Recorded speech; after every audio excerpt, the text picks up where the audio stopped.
Dizzy, upset stomach, muscle aches. Being stunned by a blaster was not fun, and you were starting to get more than a little annoyed by having it be used on you, not once, but twice, in such a short period of time.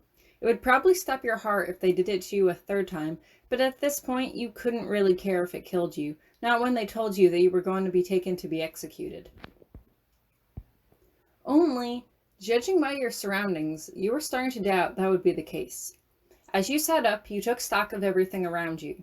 You were in an expansive room with a large bed in the middle of it. It was big and comfortable, and the pounding in your head wouldn't really let you take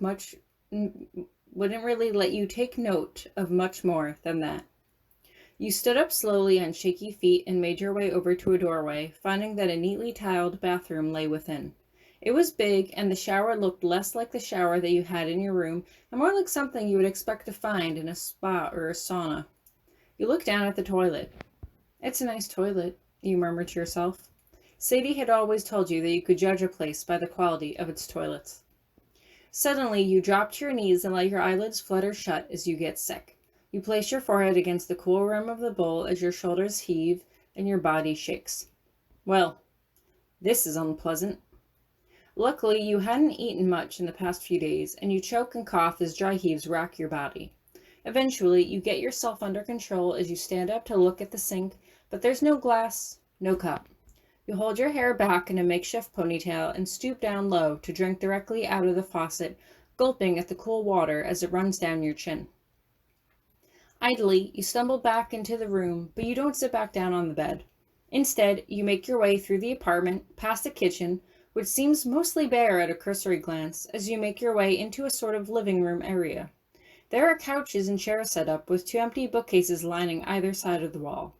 On the far side of the room, there are black curtains pulled shut across a large window, and you lift up one corner to peek outside. Your eyes struggle to adjust to the blinding white, and you can barely just make out the snowy mountain peaks in the distance. Well, wherever you were, at least you got a room with a view. You make your way over to one of the couches and sit down, sprawling out over it. It's facing a large metal door, and you assume that this must be the way to get out of here, but you don't try to open it. It's locked. You know it's locked. You don't actually have to get up and inspect it to figure that out. You place the heels of both palms over your temples and rubs, trying to rid yourself of your terrible headache. It's not going away easily, and a part of you knows that, but you could always hope. You glance around the room, trying to figure out where you were. You don't actually have to think that hard to figure that out either. You're in Kylo Ren's private quarters. At least, you hope you are. Honestly though, where else would you be? The stormtroopers had shown up and said that they had come to execute you, and yet you had woken up on a very comfortable bed in a very lavishly designed apartment. It didn't look like it was used much. Nothing was broken or destroyed, and you guessed he didn't spend a lot of time here. It was probably just for show, but considering he was the most powerful person on board, someone had probably been assigned the task of at least making it look hospitable. You lie on the couch for what seems like hours before the door finally slides open and Kylo Ren walks through. Beyond him, you can just make out some sort of small vestibule, further sealing you off from the corridor of the base or whatever lay beyond it. You are lying flat on your stomach with your arms tucked underneath you, staring out into space. Your eyes don't focus on him when he enters the room, but you can still see his familiar black armor through your peripheral gaze. He doesn't say anything as he comes in, and he doesn't take off his helmet. Instead, he walks over to you and places two gloved fingers on your neck. The bastard was checking your pulse. Did you really look dead? You snort, a gruff exhale, and he pulls his hand away. You still don't look at him. His fingers move up to your temple, and you suck in a sharp inhale as you know what's coming, screwing your eyes shut tight as you brace yourself for the first sharp sting of pain. It's far worse than you could have imagined. You cry out and try to push him away, but your arms don't move. You try to kick him, try to roll yourself off the couch, but your legs aren't moving either. Your entire body is frozen. Through closed eyelids, you can see flashes of lights and sounds across your vision, flooding your senses. There was no wall in place now, and he was taking full advantage, tracing every moment that you had spent here in reverse order back to the beginning. Was he trying to determine your guilt? Your innocence? You whimper and moan beneath him, writhing in pain as he searches through your memories. You try feebly to defend yourself, to reconstruct the wall that Taro had placed there, but there's no bricks, no stones, no pebbles, no nothing.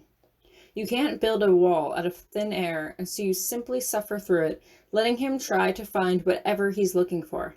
It goes on for only a few minutes as he blindly stumbles through your thoughts, but the agony feels as though it stretches on for hours.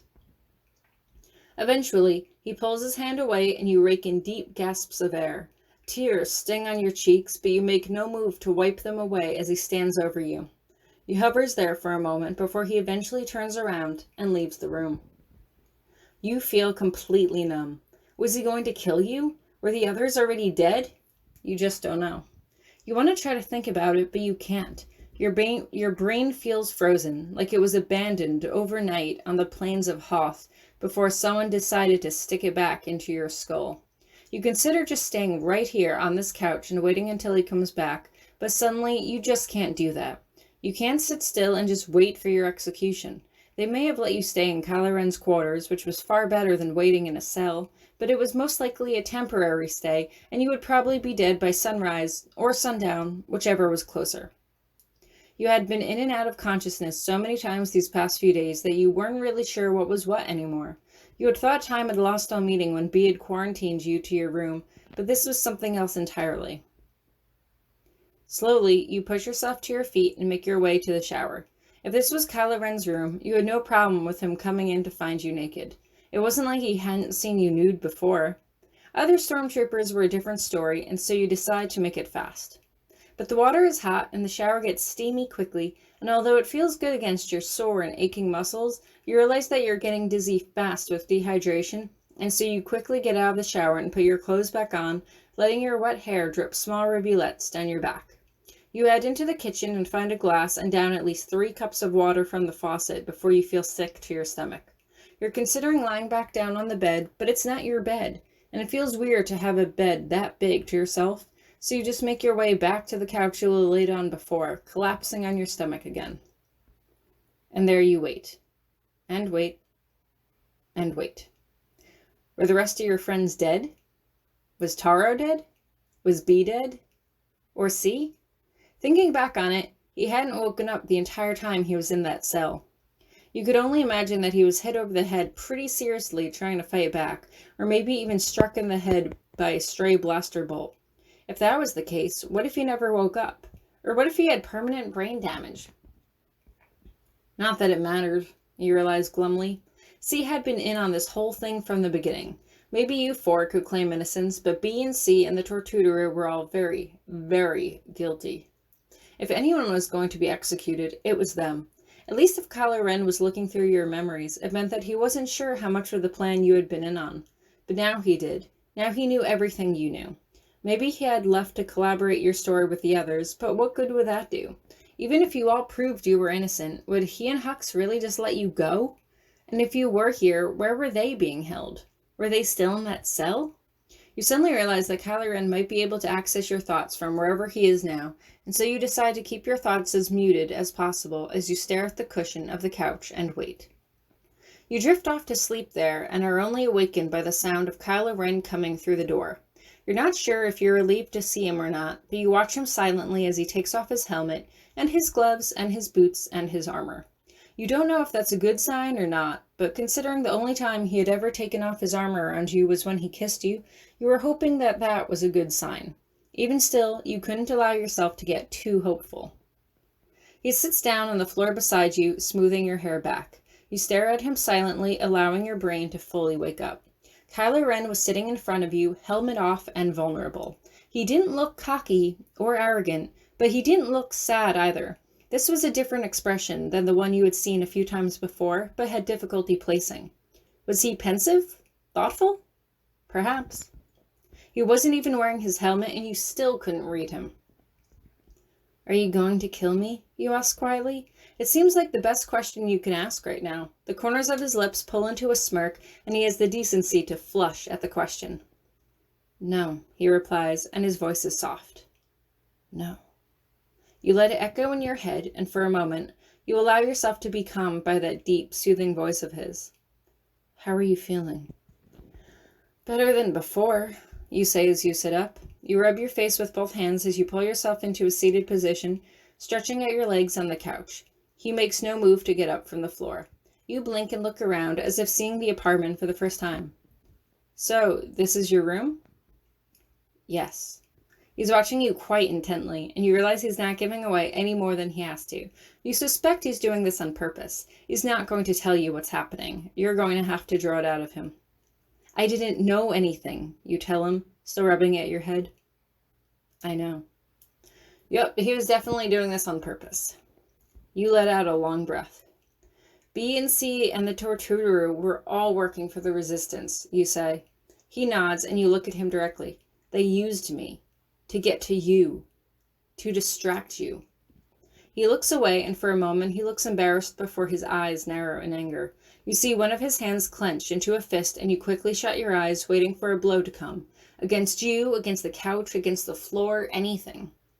But after a few moments pass, and you don't hear anything, you open your eyes again. He's watching you, looking more sullen than before, but at least his fist has relaxed.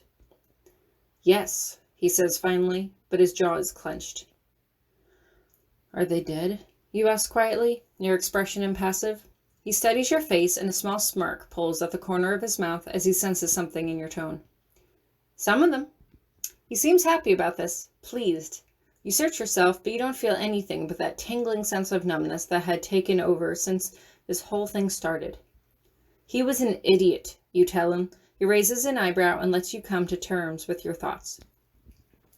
He was supposed to be an interpreter. He was supposed to remain neutral, do the job. Instead, he wanted to choose a side and take a stand between right and wrong. You shake your head. Like he can tell right from wrong. It's a war. People die on both sides. He doesn't know which side is the right side. He's not omniscient. Kylo nods his head slowly as if he likes what he's hearing. You seem to be good at that, telling him exactly what he wanted to hear. It was probably the most useful survival tool that you had at your disposal right now. So some of them are dead, you say quietly, letting that sink in. Did you kill them yourself? He just shrugs like it doesn't matter and doesn't answer the question. So is B dead? Yes. And C?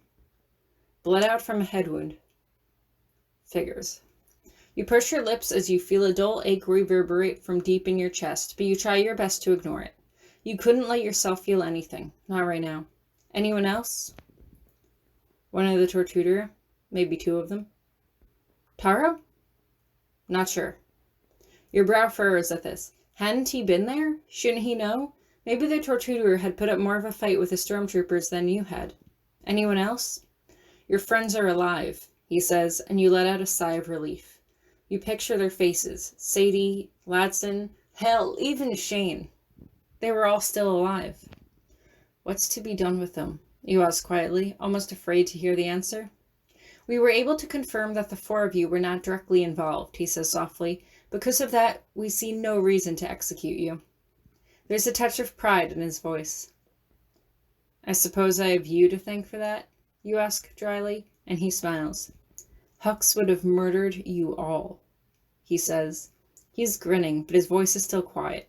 He's gloating, but at least he's not being completely insufferable about your misfortune. So what's going to happen to them? You ask quietly. They're going to be sold into slavery, he tells you matter-of-factly, and you shut your eyes. I left that matter to Hux. They're probably already been sold off to some weakways halfway across the galaxy by now. You take the time to process this information. They were smart, and they knew a lot about other languages, other cultures. If they played their cards right and stuck together, they could probably get back home in one piece. If you didn't send them off yet, Sadie's father would pay a lot of money to have them return safely, you tell him. I'll pass that information along, he says, but he's still staring at you, waiting for you to ask what he probably deems is the most important question of all. And me? You ask quietly. Are you going to sell me off too? He looks away for a moment as you continue. Or have I already been bought? You can think of yourself as my prisoner, if you'd like, he says, glancing back at you. Or my guest. Slave, prisoner, guest. You murmur, thinking it over. Those are three very different words with three very different connotations. You were the one who let me put this whole thing together, he says. You could have made a fool of me, but no. You were the one who pointed me towards that girl, Sadie. You led me to probe her mind, and she revealed everything to me.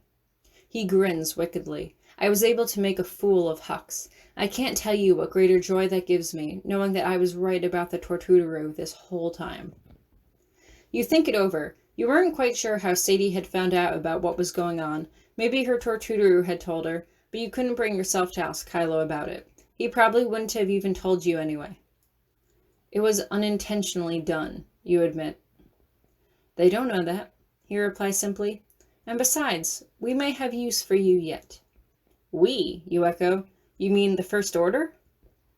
He nods his head slowly, and you think it over. You had done a terrible job of being neutral as an interpreter, constantly stuck in the middle of things. Would you really be able to do a better job pledging your loyalties to the First Order?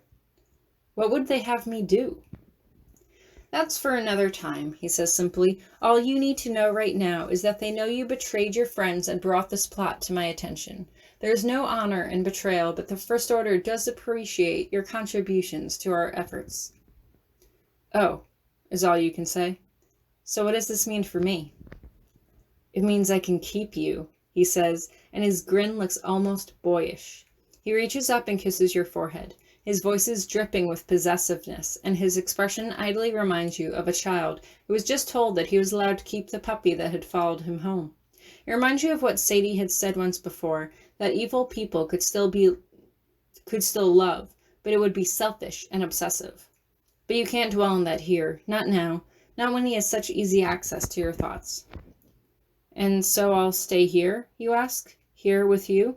His head bobs up and down. I could always find you alternative living arrangements, if you prefer, he says, but you can sense something in his tone. Alternative living arrangements probably was code for taking you into space and throwing you out of an airlock. No, I want to stay, you tell him. Slave, prisoner, guest. You think it over. Which did Kylo see you as? Which would keep you alive? You remembered how you fed his ego back in your old room, back when you had told him that you were merely a pawn at his disposal. It had helped you before, maybe it would again. After all, I am yours. You do own me. His grin slips into a smirk as he narrows his eyes at you. If I own you, then submit to me. Submit? You hesitate for a moment, trying to figure out what that means before you scooch down on the couch, belly up, in what you hope is a vulnerable position.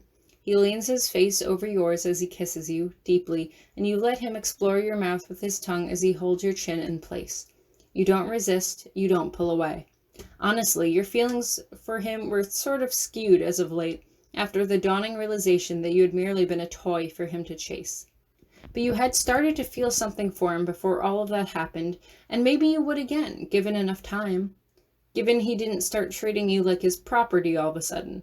You had a feeling that he might, now that you had almost just verbally insinuated that you were his plaything, but you hoped things were a little more complicated than that. He had offered for you to be his guest, but you knew as well as he did that labels were hardly going to do you any good right now. You would wait and see how he treated you and take your cues from there. He picks you up suddenly and carries you over to the bed, laying you down gently. At first you think he is going to join you, but instead he turns around and heads into the bathroom, closing the door behind him. You hear the sound of the shower and you scooch up into the pillows, curling into a comfortable position. You close your eyes and your eyelids feel heavy again, your brain overloaded by the new information regarding your current circumstances. You realize you're going to have to guard your thoughts carefully from now on. There's no wall now, nothing to keep Kylo Ren from reading your mind. Everything you thought had to be carefully processed and filtered. He doesn't take very long, and you're almost worried about what he's going to do when he comes out, but he seems to sense your mood and crawls into bed beside you, wrapping his arms around you like he used to. You almost think it's endearing until he whispers a covetous "mine" in your ear. It should make you feel better, but it doesn't. You knew he considered his affection for you a weakness, but if he had somehow replaced that sense of affection with a note of possessiveness, as if you were an object for him to wield and control, you would be much more vulnerable to his violent fits of temper. You remember how he had choked you, and yes, he had felt sorry for it afterwards, but he was still an angry person, capable of getting lost in the moment. And now that you couldn't shield your thoughts around him, you had to be more careful than ever. It was almost funny in a sadistic sense. When you had first arrived here, you were in danger without knowing quite what that danger was, but you had declared yourself a neutral entity all the same. You were so eager to jump into the role of an interpreter and completely disregard your own safety in order to fulfill that role. You had thought that being an interpreter would keep you out of conflict, but you were wrong. Now you were in more danger than ever. The First Order had decided to let Kylo keep you because they thought that you would be useful to them. But useful in what sense? What did they want you to do for them? Was Tara still alive? Were your interpreting skills still required? Does this have something to do with the Force? Or something else entirely? Kylo is almost asleep almost immediately as his head hits the pillow, and you regard his sleeping form carefully. He could be sweet and tender, but he could also be vicious and intense. Considering how easy it was for him to read your thoughts, would you even be able to be your real self around him? Or would you constantly feel the need to filter your thoughts, shaping them to match his mood? How long could you keep that up for? Then again, you remembered how he had knocked down the wall in your mind when you had first slept with him. He hadn't intruded on your thoughts then. Maybe he would respect your privacy again now? Struck by a sudden thought, you wiggle one arm out of the blanket. If he could read your thoughts so easily, maybe you could read his. You had been able to get a message out to him before, so it wasn't as if you had never gotten in his head. And he was sleeping, so his defenses were probably non-existent, or at the very least, down. But how would you go about doing it? Slowly, you inch your hand closer and closer to his forehead, but just as your fingertips are about to make contact with his temple, he rolls onto his back, murmuring in his sleep. Your entire body freezes as you observe him cautiously, and you slowly lower your arm as you snuggle back into him, resting your head against his shoulder. No. Bad idea. Kylo's hand slips back around your waist, holding you close, and for a moment you're struck by just how normal this seems. The thought was utterly ridiculous, as the whole situation was as far from normal as you could get, but you can't help but think over what Kylo had told you. He said that he had told the First Order that you betrayed your friends for him, and there had been a touch of pride in his voice as he said it. Was that his plan? Did he not want anyone to question your loyalties to the First Order for whatever they had in store for you? Was it a ruse designed to keep you safe? And what of your friends? He had been silently gloating when he mentioned how they wouldn't be executed. They were alive because of him. Granted, they weren't in the greatest of positions, but he had still done something to help them, hadn't he? But why would he do it? They were practically strangers to him. Was there a clandestine part of him that cared, or at least knew you wouldn't be able to look him in the eye again if he had killed them? Did he really value your opinion of him? Still, these were all things that Kylo had told you, and you had no way of knowing if they were really true. Was Hux really planning to sell them off into slavery? Was that what the First Order did when they captured? Well, you weren't innocent enough that you could really be considered a prisoner of war, and yet, wasn't that exactly what you were? Or had Kylo's offer of guest meant that he wanted you to stay of your own volition? Could you trust his word? Could you trust him? You didn't have an answer to that, but you tried to take solace in his warm embrace nonetheless as you tried to drift off to sleep. It didn't come easily, and as you closed your eyes, you tried to focus on the force inside of you. You still didn't understand it, but it had apparently been there all along, helping to protect you and keep you safe. You just had to trust in it, and trust yourself that you could get through whatever would happen. You had just managed to create one mental brick by the time you fell asleep. One brick was hardly a wall, but it was something.